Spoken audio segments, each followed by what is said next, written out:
Good morning, everybody.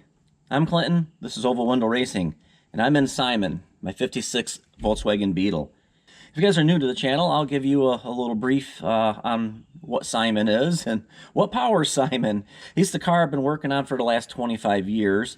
He's powered by basically an air-cooled Volkswagen engine. It is all pretty much based on Type 1 equipment. The case is still factory and the flywheel is still factory. Everything else is pretty much aftermarket. It's got a hair dryer on him, which is basically a T3, T4 turbo, which is by CX Racing, which means it's basically a Chinese turbo. You know, pretty much what you can get on eBay. I got it off a marketplace. Did not know who CX Racing was at the time, but now I do. And the next time I purchase one of these turbos, I'll probably get it right directly through them. He is also EFI, which has got a Mega Squirt 3 built by me. And it's probably why I have most of my problems, because I built the thing. But it's a nice base to build on. You can build it any way you want, depending on what ignition you're going to run, what coils you're going to run. You know, if you want to run Bluetooth off of it, you can build it up. I started mine with an MS2 daughter board, upgraded it to an MS3 daughter board with their expansion board, and kind of go into that here in a little bit, because I want to talk about tablet and, of course, boost controller. That's why we're here today. I have learned a few things with the boost controller and a few things with the Tuner Studio that refers to the boost controller, and I'm going to share what little knowledge I have and what I've learned with you guys today, in case you guys are kind of interested in building something like this or need to kind of figure out how to tune your boost controller. That's where the disclaimer comes in. I am new at all this. Well, I can't say I'm new at all this because I've been doing this for quite a while. When it comes to the software tuning part, I am a little weak, and I learn as I go. And yeah, I've made quite a few mistakes along my journey, and I'm going to share one of them, or actually two of them, with you guys today. Installed this boost controller, and try to put a little picture up here what it looks like and where I got it from. But I don't think the thing's been working. I installed it probably a year and a half, maybe 2 years ago, and there's basically two reasons why it isn't working, and I'm going to share those with you. Number one, I think I've had everything kind of operational for the last, since I've installed it, but recently, if you guys have been following along, I had issues with the crank trigger, and I think when I disabled and redid the stuff in the computer, I might have disabled the boost controller too. I'm not 100% sure on that, because there's these jump wires you run around, and then when you go into the Tuner Studio, you got to set, where you ran those jump wires to, and I think it was JS11, and I remember seeing something run to JS11 when I was in the computer playing with the crank trigger. The other is software, and that I have to show you on the computer. So yeah, let's head out over to the computer.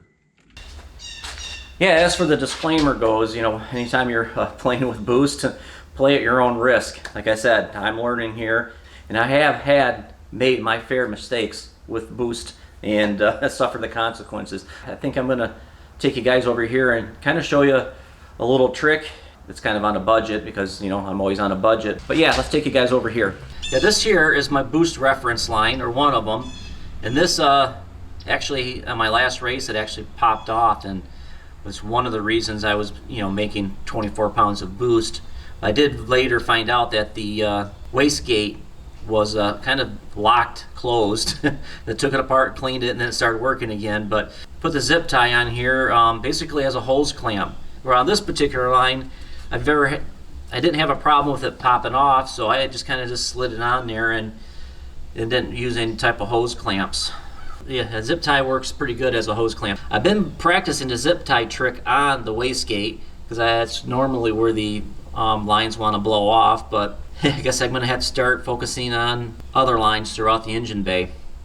You see I've got a couple in the back there without zip ties on them, but I've never had a problem with those popping off. I do have one up here on the regulator. They basically, that's where I learned the trick, because that regulator came with a zip tie for the hose clamp. Yes, I know there are better ways to practice running your vacuum reference lines, boost lines. But yeah, the push lock hose in line and fitting seems to be the favorite with majority of people running boost applications, and it is going to be an upgrade in the near future. Just haven't got around to it. There have been plenty of other things that I've been pulling my hair out with this car to get situated. But yeah, let's get the computer fired up and let me kind of show you what I found in the software. All right, this is Tuner Studio. That's what it kind of looks like. It says it's not connected because I don't have the car on. But this is a program that we run to tune Simon with and control everything. And if we go over to here to the boost section, we've got a couple different things we can click on here. And this is the boost controller settings. And I'm running a single solenoid. You can run two solenoids. You basically, if you're going to run two solenoids, I think that's when they use for dome pressure. So you actually run CO2 to help boost situations and hold the wastegate closed with the CO2. It must be run at 19.5 hertz. I don't know why it's set for slow range, except I'm learning all this stuff. Output priority I got set normal. And then this is the setting you tell the computer, where to read the information from. And you got all these different things, like the JS11, I believe is where I had it before when I was running it through the main board of the computer, when I was running my jump wire.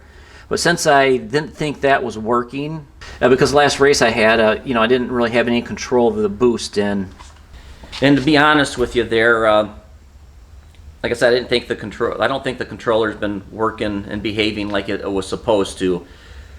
But it wasn't during that last race, because I said that the wastegate was stuck closed. That situation of having the wastegate stuck closed, when I started digging in to figuring out what was wrong with the boost controller, because I thought it was a boost controller computer issue.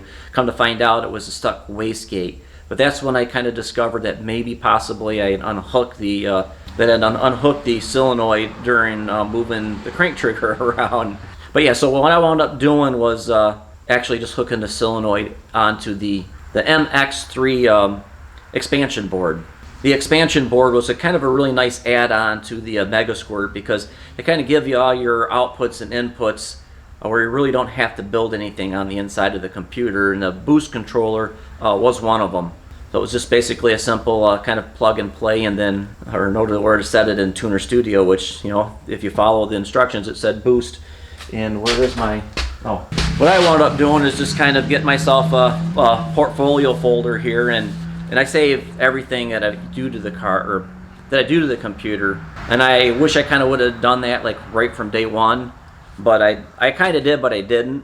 Yeah, but my wiring is just a nightmare, and it's kind of nice to have a good wiring diagram to go by. Yeah, see, this right here is one of the wiring diagrams, and this is for the V3 3.57 wiring for the board. They got two different boards that they put on these Megasquirts, so you got to know what board you have too.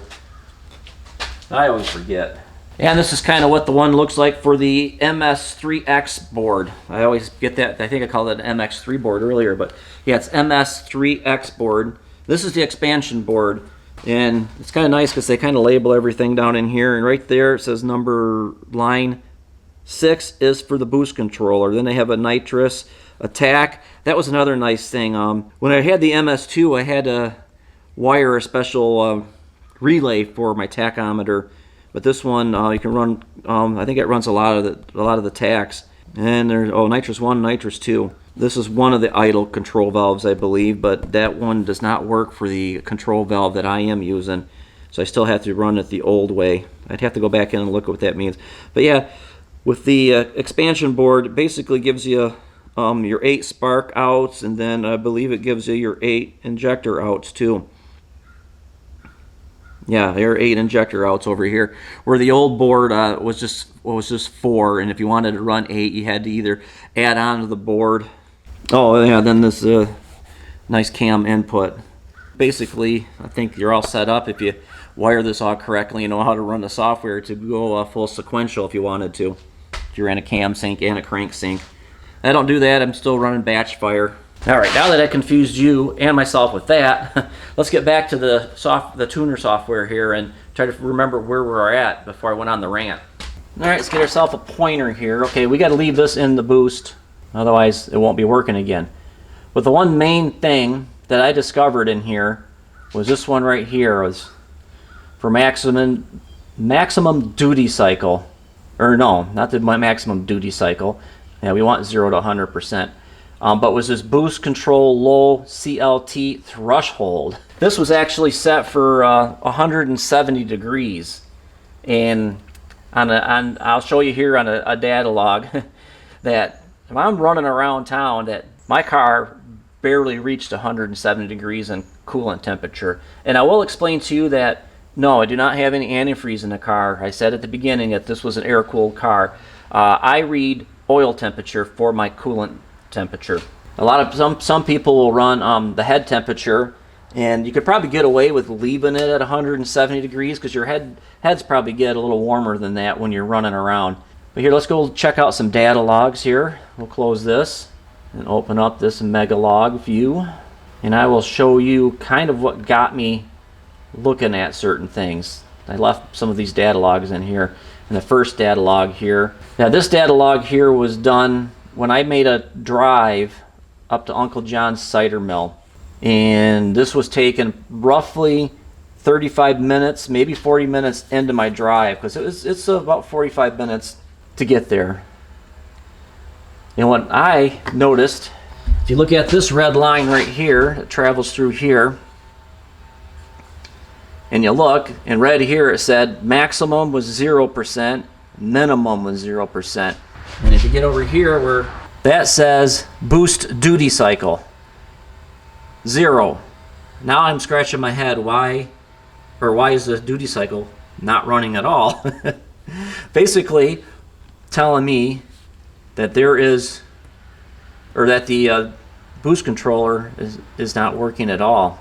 The other thing I noticed here, well, first I was trying to figure out the duty cycle. When I looked at this before, I seen it went to 14 pounds of boost, and I had made an adjustment in that boost controller after I rewired it to the MS3X board, and now I'm like, it's still not working.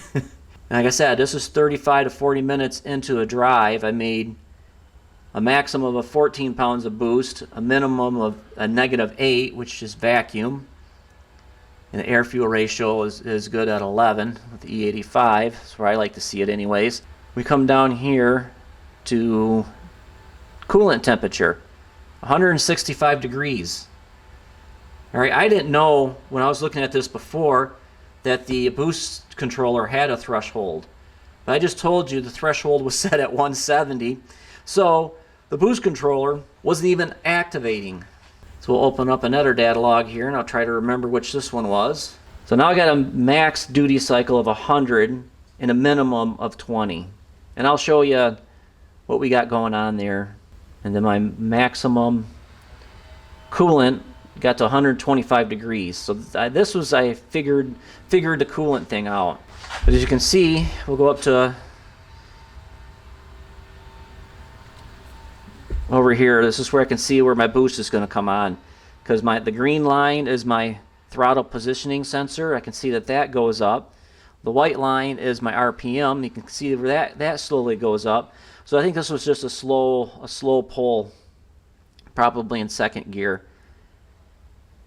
And then the map, which is the red line, and I don't know why we can't see that. Got to expand something a little bit bigger. But I wound up making a total of 7.5 pounds of boost here.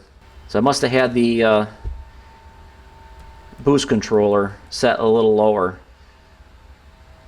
And this is where you can kind of see the boost controller, the red line here, go up and down. I have it's going to sound a little strange here. I have the duty cycle set at 100 here, but I'm only going mile an hour here. Where's my mile an hour? I don't have my mile an hour. I got duty cycle, spark, boost, coolant. Why is my mile an hour not on there? Why do I always got to add it? Now the nice thing with the tablet it has GPS in it, so I can get a satellite speed. I think that's speed 0. Now do I have a speed? Yes. Yeah, it may sound strange here because I'm only going 16 mile an hour, but I have the boost controller set, and I'm only at, where's my RPMs? And I'm only at 2,000 RPMs. And one of the things I do is I do research and learn, and of course I'm watching YouTube just like you guys are watching YouTube right now. But as you can see, when the throttle starts to come on, that my duty cycle goes down, and my duty cycle right now is only at 27. It gets down to 22, and you can see that's about where, see, it was only 33% throttle. So yeah, I just did a short little pull here just to see if things were working. But then the boost controller, oh, I did a little longer pull here. But I only went up to 50 mile an hour. But you can see the boost controller went down to duty cycle, went lower. And the reason being is the gentleman I learned this from and how to set that up is he likes to run the boost controller at 100 at the lower RPMs because you're not building any boost, but it keeps it close. When you start building boost, it's supposed to help spool the turbo a little faster. And I'll show you what that looks like now. Go back in here. Now that we already explained the temperature and the settings, we can go to the duty table. This is where we set everything. Zoom in here so you can see a little better. But yeah, this is your KPA and then your RPM. So you can see I have everything from 500 to 2000 set at 100. So the boost controller is going to be set to close the wastegate 100%. And then I start opening it after 3,000 RPMs. And then my main tuning here is, you know, in the 4,000 to 7,000 RPM range. And I got it set down to 0 down here because, you know, the car at 5,000 RPMs is generally never in this, except for maybe when I let up off the throttle. And then I don't want any boost then. So this is kind of how I started setting it. And I have everything here on the computer right now set for 20%. Now 20% is, I think what I'm discovering, I still have to play with this a little bit more. We're going to do a little testing here, but I'm finding anything from under 40% is about 14 pounds of boost because the spring pressure I have in the wastegate is a 14-pound spring. So I should probably explain a little bit about the spring pressure and how this boost controller works a little bit, or kind of how I understand it. And we'll try to remember to attach a link down below for the gentleman that where I learned how to set this boost controller up and how he explains to use it, and another gentleman who explains the plumbing process on these boost controllers. But what the boost controller does, let me see if I can find my old wastegate so I can kind of show you a reference on kind of what this controller does. All right, here's my old wastegate. This is an old eBay purchase, and basically your exhaust, this bolts onto your exhaust, and what happens is when you get so much boost, that this valve in here, it's kind of like an intake or an exhaust valve, will open up and let the exhaust escape out the hole here instead of going down into the turbo. But the way this is controlled is there is a port here on the bottom, and then there's a port here on the top. But you run your boost reference line into the bottom one here, basically for just running gate pressure. So what happens when you start building boost, starts throwing some boost into this port here, and there's a diaphragm in the middle here, and that just pushes on the diaphragm, which pushes on the valve and opens it up, you know, like I just previously explained, letting the exhaust gas escape. The way the boost controller works is you're going to run your boost reference to the controller, and you're going to kind of split it and plumb it. One's going to go to the lower part here, and then you can see there's another port on top. This is on the other side of the diaphragm. So when you tell that controller that you want a 0 duty cycle, that's going to run pretty much all the boost to this lower port, you know, which is, like I said, is going to help push that valve up and open it up sooner, depending on what spring pressure you have in here. And when you start raising that threshold up on the boost duty cycle, it's going to start splitting it and sending some here and then some to the top, and then eventually just send it all to the top. It's going to help hold the valve closed. That gentleman states in his video that there's like 3 different ways you can plumb this. Like I said, the third one is irrelevant because that's when you're running 2 solenoids and you're using CO2 to help close the diaphragm. That's a whole different video. But he was saying like a 3-valve or 3-port valve in the solenoid. If you got one way of running it, you actually double your spring pressure basically, and that's kind of how I have it set up. So I should roughly be able to get 28 pounds of boost because I'm running about 14 pounds. I've only seen 24 to 25 pounds of boost with this turbo, and if I remember correctly, that's all this turbo will make is about 25 pounds of boost. So I don't think I'll ever see anything over 25 pounds of boost.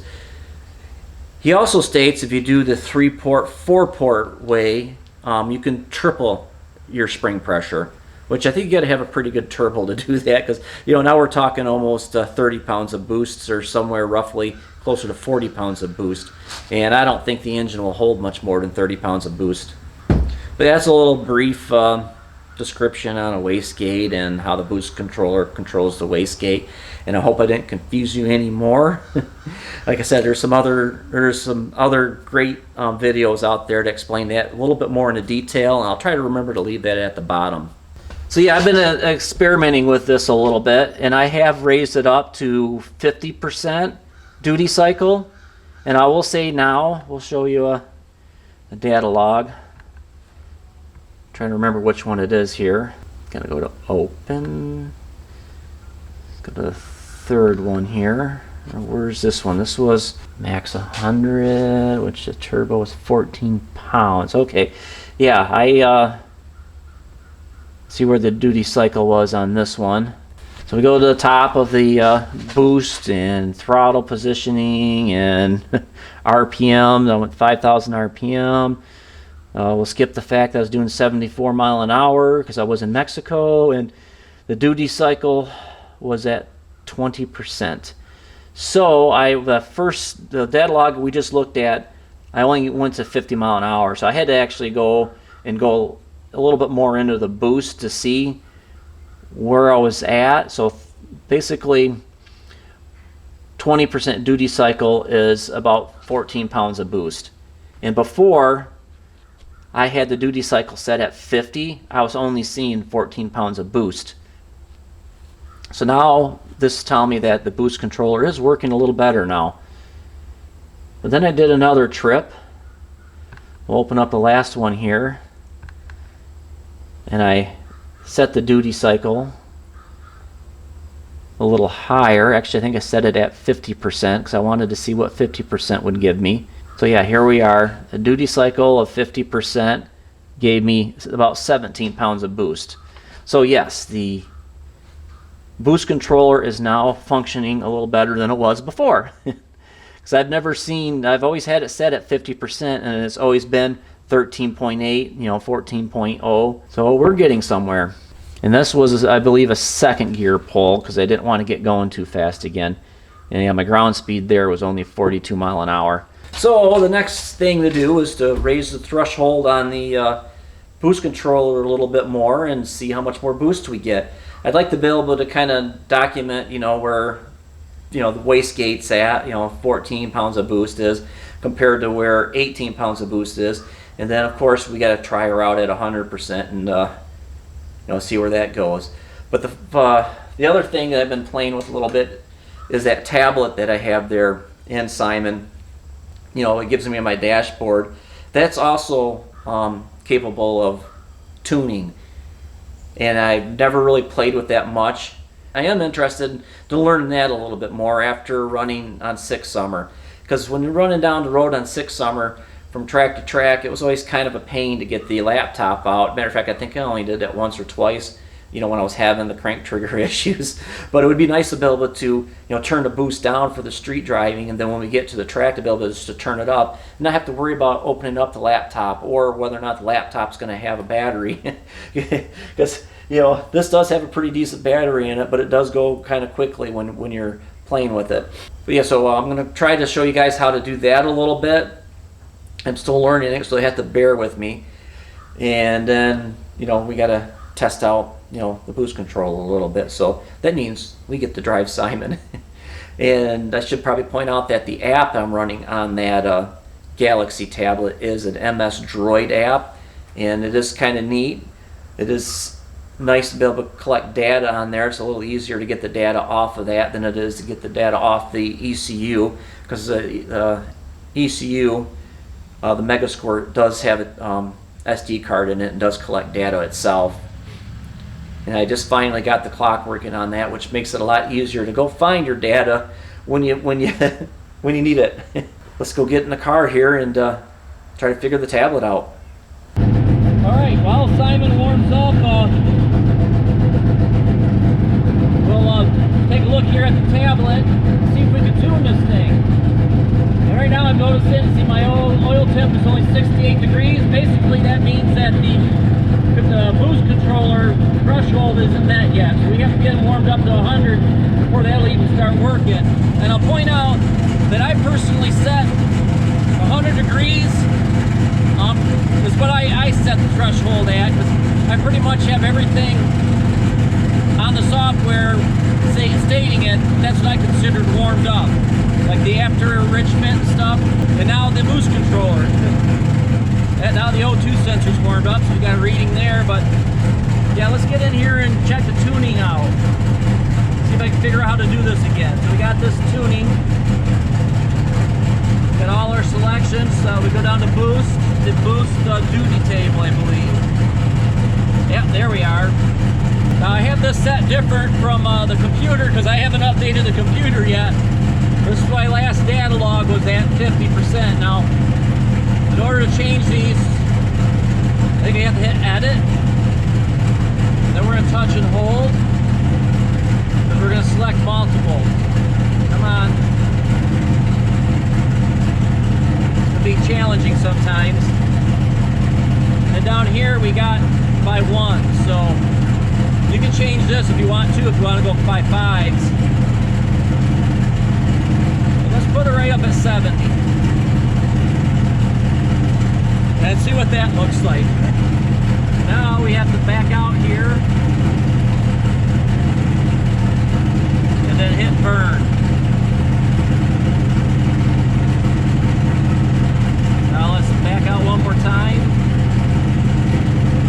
Let's just double check it. Make sure it took it.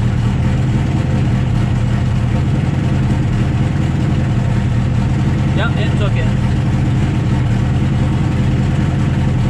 Now the fun part, go for a ride.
miles before I hit Mexico.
Okay, got the handy dandy tablet here. Plug her into the laptop and download the data log we just took. And that's pretty simple.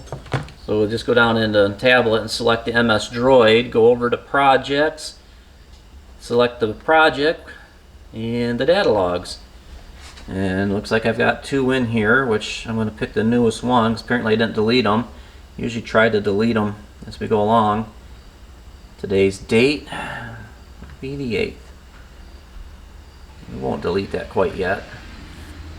Not until we look at this one. Now that we got the data log in here, pretty much just double click on it and it'll open up MegaView. And here they are.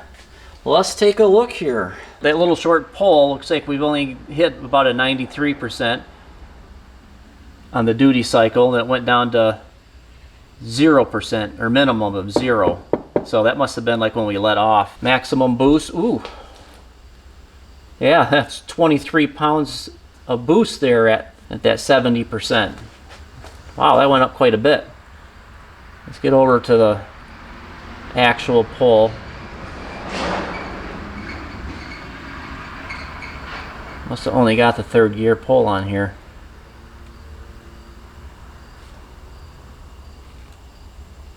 Second gear was light there. That'd probably be my 2nd gear pull here, which I only got to about 25% throttle, and then I laid her down.